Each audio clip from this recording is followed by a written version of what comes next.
जय श्री राम भक्तों, आज हम सुनेंगे कामिका एकादशी व्रत की पौराणिक कथा। सावन माह के कृष्ण पक्ष में पड़ने वाली एकादशी को कामिका एकादशी के नाम से जाना जाता है।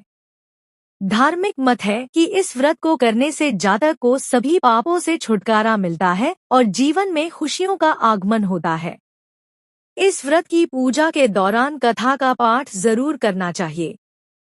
एक बार युधिष्ठिर ने भगवान श्री कृष्ण से कहा कि आपने जिस तरह अन्य एकादशी व्रत के बारे में बताया है, उसी तरह से आप श्रावण मास के कृष्ण पक्ष की एकादशी के बारे में बताएं।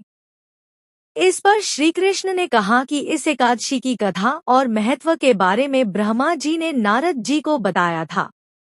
वही कथा आपको बताता हूँ, जो कुछ इस प्रकार से है। ब्रह्मदेव ने नारद जी से कहा कि सावन कृष्ण एकादशी को कामिका एकादशी के नाम से जानते हैं। कामिका एकादशी की कथा सुनने मात्र से ही वाजपेयी यज्ञ के समान पुण्य फल प्राप्त होता है।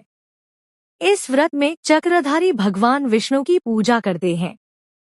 जो व्यक्ति इस व्रत को करता है, उसे मृत्यु के बाद कोई कुयोनि नहीं प्राप्त होती है। वह पाप मुक्त होकर विष्णु लोक में स्थान प्राप्त करता है।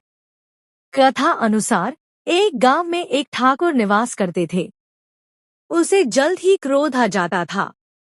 एक दिन वो घर से निकला तो उसका किसी ब्राह्मण से वाद विवाद हो गया।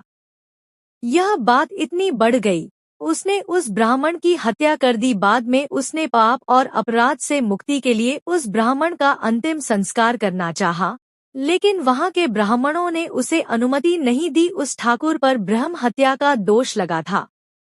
उस हत्या की वजह से उसे आत्मग्लानि थी। एक दिन वह एक मुनि से मिला। उसने पूरी घटना बताई और ब्रह्म हत्या से मुक्ति का उपाय पूछा। इस पर उस मुनि ने कहा कि तुमको सावन कृष्ण एकादशी को कामिका एकादशी का व्रत विधि विधान से करना चाहिए।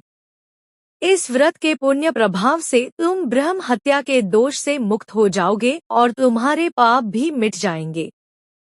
जब श्रावण कृष्ण एकादशी तिथि आई तो उस ठाकुर ने मुनि द्वारा बताई गई विधि के अनुसार ही कामिका एकादशी का व्रत रखा और भगवान विष्णु की पूजा की। रात के समय में वह भगवान विष्णु की मूर्ति के पास ही सो गया। उस रात स्वप्न में उसे भगवान विष्णु के दर्शन हुए और उन्होंने उसे ब्रह्म हत्या के दोष से मुक्ति दे दी। कामिका एकादशी के अवसर पर जो भी व्यक्ति विधि विधान से व्रत और पूजा करता है, उसकी मनोकामनाएं पूरी होती हैं। कामिका एकादशी व्रत की आप सभी को हार्दिक शुभकामनाएं। प्रभु श्री विष्णु हम सभी पर अपनी कृपा दृष्टि बनाए रखे। जय श्री विष्णु।